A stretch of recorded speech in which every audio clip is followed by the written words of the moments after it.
Hello students, how are you? I hope you all are doing well. Now students, as you know, this is your social science class and today we will read class 6 Geography, the Earth our Habitat, chapter number 6, okay, major landforms of the Earth.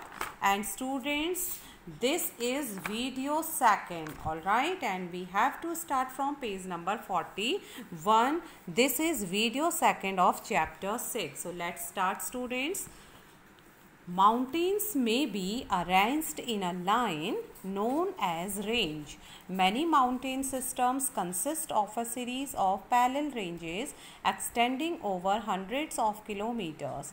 The Himalayas, the Alps and the Andes are mountain ranges of Asia, Europe and South America respectively. Figure 5.1. Mountains vary in their heights and shape. Okay, mountains may be arranged in a line known as range. Okay, तो जितने भी mountains हैं students वे एक line में भी व्यवस्थित होते हैं. ठीक है, एक line में भी वे एक रेखा के क्रम में भी वे व्यवस्थित हो सकते हैं, जिसे क्या कहा जाता है? रेंज कहा जाता है, यानी श्रृंखला कहते हैं. तो हम कह सकते हैं पर्वत एक रेखा के क्रम में भी व्यवस्थित हो सकते हैं जो श्रृंखला कहलाती हैं. ओके, जिसे श्रृंखला कहा जाता है. Many mountain system consist of a series of parallel ranges extending over hundreds of kilometres. Many mountain system, बहुत से पर्वतीय तंत्र. ठीक है, बहुत से माउंटेन सिस्टम यानी पर्वतीय तंत्र. Consist of a series of parallel ranges. Parallel ranges समांतर श्रृंखलाएं. ओके, तो बहुत से पर्वतीय तंत्र समानांतर श्रृंखलाओं के सीरीज में के क्रम में एक्सटेंड रहते हैं, फैले हुए रहते हैं. कहाँ तक? सैकड़ों किलोमीटर तक. ठीक है, तो बहुत से पर्वतीय तंत्र समानांतर श्रृंखलाओं के क्रम में होते हैं जो सैकड़ों किलोमीटर में फैले होते हैं. The Himalayas, Himalaya. The Alps, Alp पर्वत. एंड द एंडीज और एंडीज. ठीक है, हिमालय, आल्प्स और एंडीज क्रमशः एशिया की श्रृंखला है, एंड एल्प्स यूरोप की श्रृंखला है, एंड एंडीज साउथ अमेरिका की पर्वत श्रृंखलाएं हैं. फिगर 5.1 में हम अभी देखेंगे. Mountains very in their Heights and shape. Okay, जो पर्वत होते हैं वे पर्वतों की ऊंचाई और पर्वतों के आकार में भिन्नता होती है. ठीक है, ऐसा नहीं है कि कोई सभी पर्वत एक सीरीज में है तो बिल्कुल इक्वल लेंथ में है. ओके, इक्वल हाइट पे, ऐसा नहीं होता है. पर्वतों की ऊंचाई एवं आकार में भिन्नता होती है. Okay, there are 3 types of mountains. ठीक है, 3 प्रकार के स्टूडेंट्स क्या होते हैं? पर्वत होते हैं. ओके, पर्वत कितने होते हैं? 3 प्रकार के होते हैं. हमें मालूम है ना, आपने पढ़ा होगा इसका. पर्वत कितने प्रकार के होते हैं? 3 प्रकार के होते हैं. ओके, क्या होते हैं? चलिए हम देखते हैं. There are 3 types of mountains: fold mountains, block mountains and the volcanic mountains. Okay, the Himalayan mountains and the Alps are young fold mountains with rugged relief and high conical peaks. The Aravalli Range in India is one of the oldest fold mountain systems in the world. The range has considerably worn down due to the processes of erosion. The Appalachians in North America. Okay, the Appalachians. Okay students, the Appalachians in North America and the Ural Mountains in Russia. Okay, एक तो एप्लेशियंस तथा Ural mountains, Ural पर्वत की बात करें जो Russia में है, have rounded features and low elevation. They are very old fold mountains. Okay, so there are 3 types of mountains. 3 प्रकार के माउंटेन होते हैं, 3 प्रकार के पर्वत होते हैं. तो पहला तो कौन सा है? Fold mountains. ठीक है, जिसे हम क्या कहते हैं? वलित पर्वत कहते हैं. ध्यान से सुनिए स्टूडेंट्स. फोल्ड माउंटेन्स यानी वलित पर्वत. ब्लॉक माउंटेन्स यानी भ्रंशोथ पर्वत. ठीक है, भ्रंशोथ पर्वत. एंड द वॉल्केनिक माउंटेन्स को हम हिंदी में कहते हैं ज्वालामुखी पर्वत. ओके, फिर से सुनिए. फोल्ड माउंटेन्स वलित पर्वत, ब्लॉक माउंटेन्स को आप बोलते हैं भ्रंशोथ पर्वत. ठीक है, इसको क्या बोलते हैं, भ्रंशोथ। अब आपको लिख के बताते हैं स्टूडेंट्स कैसे लिखा जाता है, भ्रंशोथ। भ्रंशोथ पर्वत किसे बोलते हैं, ब्लॉक माउंटेन को, ठीक है, भ्रंशोथ पर्वत। एंड वॉल्केनिक तो आपको मालूम है, ज्वालामुखी पर्वत। Okay, the Himalayan mountains and the Alps are young fold mountain with rugged relief and high conical peaks. Okay, तो जो हिमालय तथा आल्प्स पर्वत है, जो एल्प्स माउंटेन है, ठीक है, हिमालय और एल्प्स माउंटेन क्या होते हैं, वलित पर्वत है जिनकी सदा रस्ड है, उबड़ खाबड़ है, तथा जिसकी पीक क्या है, शंक्वाकार है, यानी कोनिकल पीक होती है, शंकु के आकार की जिसकी चोटी है, और जिसका जो सतह है, इस पर्वत की जो हिमालय और एल्प्स माउंटेन की जो सतह है वो क्या है, उबड़ खाबड़ है, और शिखर इसकी जो चोटी है, जो पीक है, वो कोनिकल के शेप में है, शंकु के आकार में होती है, शंक्वाकार होती है। Okay, the Aravalli range in India is one of the oldest fold mountain system in the world. Okay, Aravalli range in India, Bharat की जो अरावली श्रृंखला है, ठीक है, भारत की अरावली श्रृंखला विश्व की सबसे पुरानी वलित पर्वत श्रृंखला है, ठीक है, सबसे ओल्डेस्ट फोल्ड माउंटेन है अरावली रेंज इन इंडिया। ठीक है, फिर से सुनिए, भारत की अरावली श्रृंखला विश्व की सबसे पुरानी वलित श्रृंखला है। The range has considerably worn down due to the processes of erosion. Okay, और अपर्दन की, इरोजन मीन्स अपर्दन की प्रक्रिया के कारण यह जो श्रृंखला है ये वॉर्न डाउन हो गई है, घिस गई है। Okay, the Appalachians in North America and the Ural mountain in Russia, उत्तरी अमेरिका का एपेल्सियंस तथा रूस का यूराल पर्वत कैसा दिखाई देता है, राउंडेड है, राउंडेड फीचर्स, ये गोलाकार होता है, एंड लो एलिवेशन, और इसकी ऊंचाई भी क्या है, एलिवेशन मीन्स ऊंचाई, इसकी ऊंचाई भी कम है।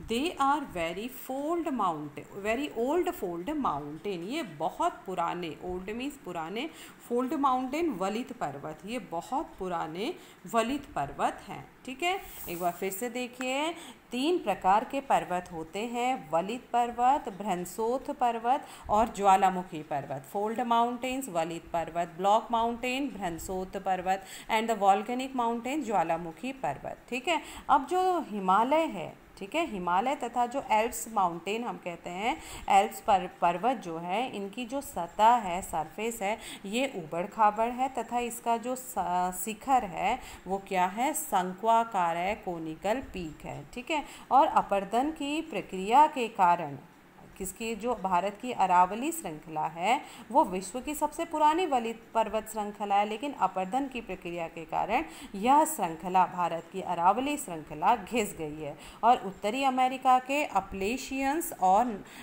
यूराल माउंटेन इन रसिया, ठीक है, और यूराल पर्वत रूस के कैसे दिखाई देते हैं, फीचर्स में राउंडेड दिखाई देते हैं, गोलाकार दिखाई देते हैं, और इनकी ऊंचाई भी काफ़ी कम है। ठीक है, और ये जो है कौन, नॉर्थ अमेरिका का एप्लेशियंस और Ural mountains in Russia, they are very old fold mountain, ये बहुत ही पुराने वलित पर्वत हैं। ठीक है, बहुत पुराने क्या हैं, वलित पर्वत हैं। अब हम पढ़ेंगे स्टूडेंट्स ब्लॉक माउंटेन के बारे में। So let's read.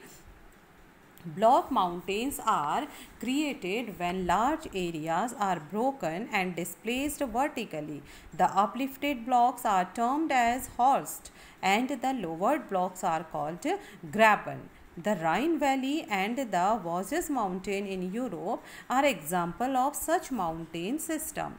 Locate them on the world map in the atlas and find out some more examples of this type of landforms. Okay, so students, here we will read about block mountains. क्या होता है block mountain, कैसे बनता है? Block mountains means भ्रंशोथ पर्वत का निर्माण कैसे होता है? ओके, तो देखिए, block mountains are created, block mountains भ्रंशोथ पर्वत कैसे बनते हैं, when large areas are broken and displaced vertically. Okay, जब बहुत बड़ा भाग, लार्ज एरियाज, जब बहुत बड़ा भाग टूट जाता है और ऊर्ध्वाधर रूप से ठीक है, ऊर्ध्वाधर यानी वर्टिकल फॉर्म, वर्टिकल रूप से, ऊर्ध्वाधर रूप से विस्थापित हो जाता है, तब भ्रंशोत्थ पर्वतों का या ब्लॉक माउंटेन्स का निर्माण होता है। Okay, the uplifted blocks are termed as horst. Okay, तो जो ऊपर उठे हुए खंड होते हैं, जैसे कि आप फिगर में देख सकते हैं, हॉर्स्ट जो ऊपर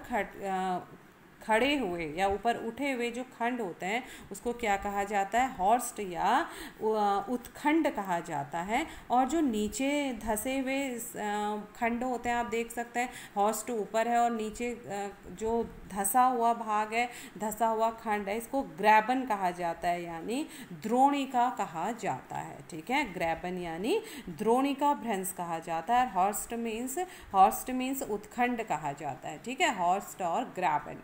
the Rhine valley and the Vosges mountain in Europe. ठीक है, यूरोप की राइन घाटी और वोजेस जो पर्वत हैं इन यूरोप में are example of such mountain system, ऐसे पहाड़ों के, ऐसे पर्वत तंत्रों के उदाहरण है। कौन से? यूरोप की राइन। ठीक है, यूरोप की राइन वैली, ठीक है, यूरोप की राइन वैली और वोजेस पर्वत यूरोप के बहुत अच्छे ऐसे पर्वत तंत्र के या ऐसे पर्वतों के उदाहरण हैं। Okay, locate them on the world map in the atlas and find out some more examples of this type of landforms. Locate them on the world map. Okay, विश्व के मानचित्र में इनकी स्थिति दर्शाइए, इनकी स्थिति देखिए एटलस में, एंड फाइंड आउट और पता लगाइए सम मोर एग्जाम्पल्स, कुछ अन्य ऐसे उदाहरण of this type of landforms, इस प्रकार के लैंडफॉर्म्स के। ठीक है, तो एटलस में दिए गए विश्व के मानचित्र से उनकी स्थिति को देखिए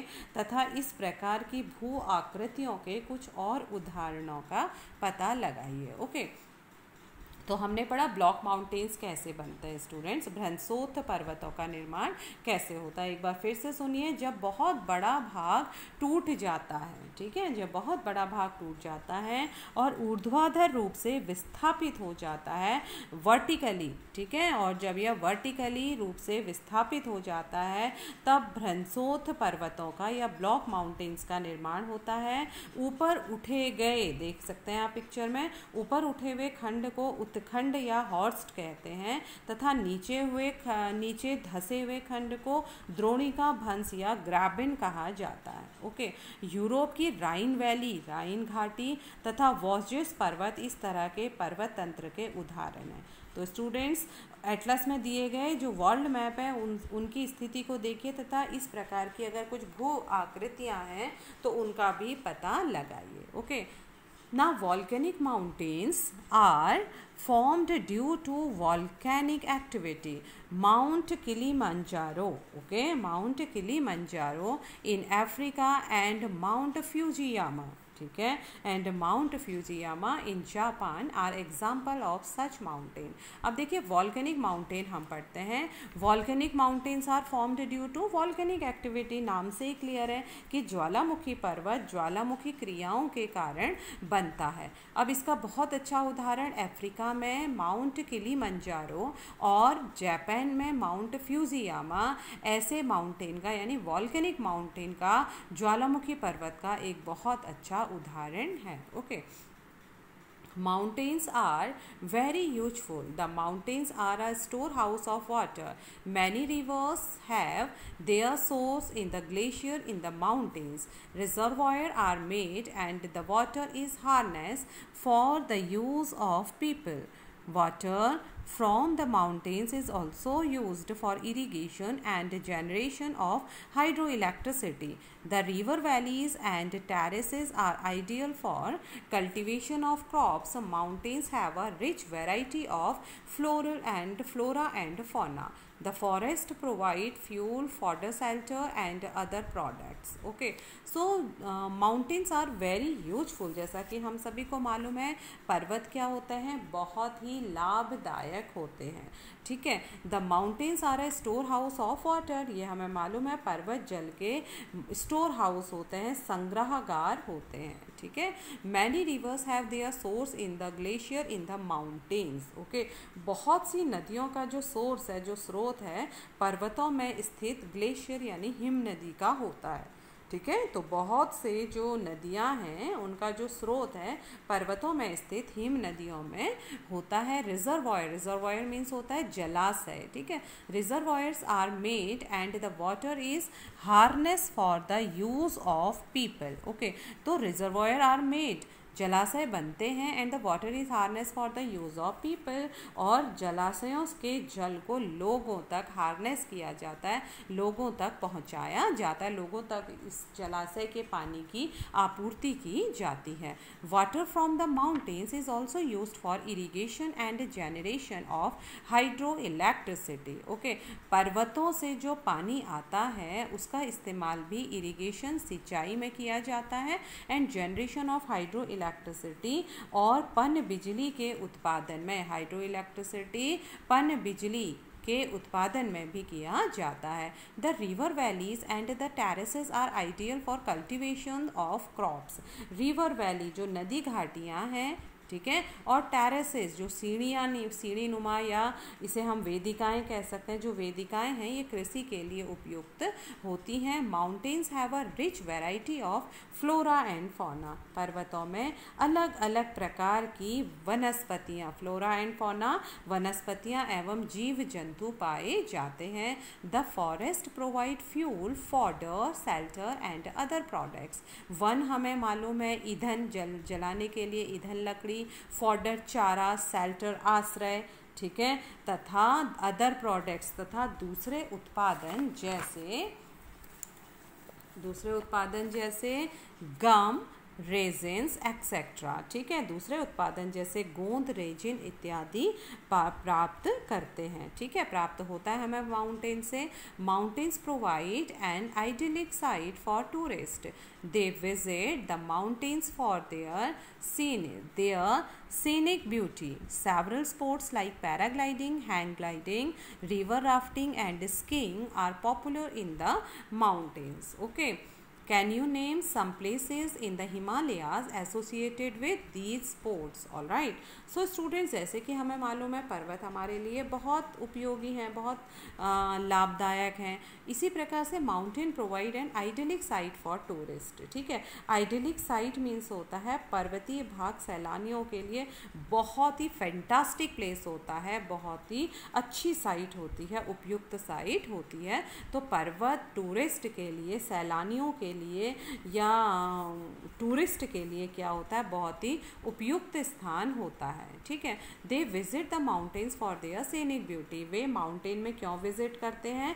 प्राकृतिक सुंदरता को देखने के लिए, ठीक है। तो जितने भी टूरिस्ट होते हैं, जितने भी पर्यटक होते हैं, वे पर्वतों की प्राकृतिक सुंदरता को देखने के लिए पर्वतों की यात्रा करते हैं। ओके। सेवरल स्पोर्ट्स, अनेकों खेल जैसे, ठीक है, विभिन्न प्रकार के खेल जैसे paragliding, hang gliding, river rafting और स्कीइंग, ये पर्वतों में बहुत ही प्रसिद्ध या प्रचलित खेल होते हैं, ठीक है।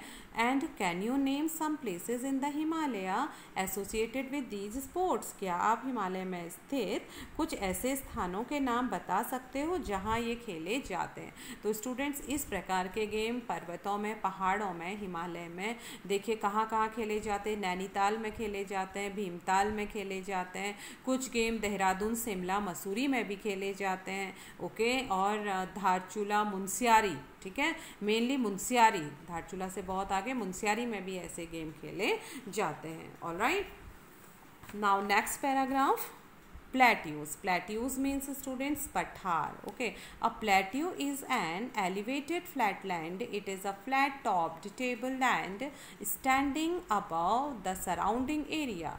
A plateau may have one or more sides with steep slopes. The height of a plateau often varies from few hundred meters to several thousand meters. Plateaus, like mountains, may be young or old. The Deccan Plateau in India is one of the oldest plateaus. The East African Plateau in Kenya, Tanzania and Uganda, and the Western Plateau of Australia are other examples. The Tibet Plateau, figure 5.1, and P31 is the page number 31 is the highest plateau in the world with a height of 4,000 to 6,000 meters above the mean sea level. Okay, so students plateau देखिए अब हम पढ़ते हैं पठार के बारे में, ठीक है। तो पठार क्या हैं, जैसे कि ये भी क्या होते हैं, माउंटेन की तरह होते हैं, हाई एलिवेशन लैंड होता है, लेकिन जो इसकी पीक होती है वो क्या होती है, पीक नहीं होती, बल्कि पीक की जगह यहाँ पर फ्लैट लैंड होता है, height with a flat land. Okay, table land भी प्लेट्यू को कहा जाता है। तो पढ़ते हैं, a plateau is an elevated flat land. पठार एक उठी हुई सपाट भूमि होती है। It is a flat topped table land standing above the surrounding areas. यह आसपास के क्षेत्रों से, ठीक है, या आसपास के क्षेत्रों से अधिक उठा हुआ होता है। A plateau may have one or more sides with steep slopes.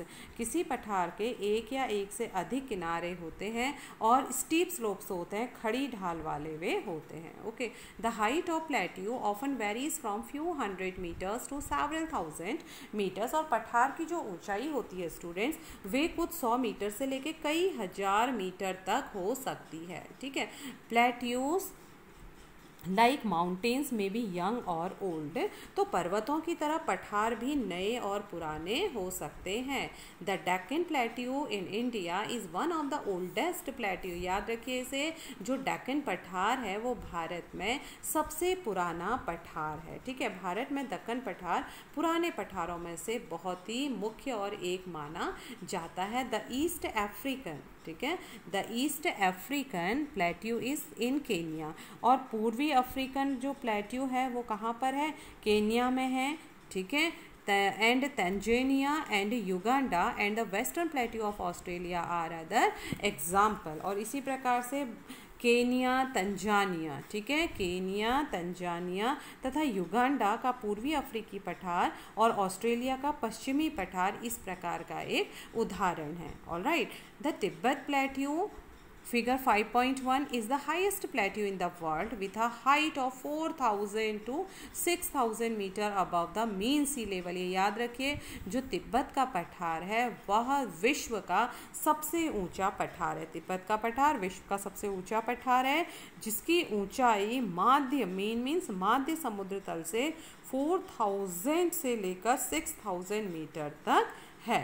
Okay, so now students, today class is over. All right, tomorrow we will read from next paragraph. All right, so till then students, revise your work and take care. Thank you so much. Have a nice day.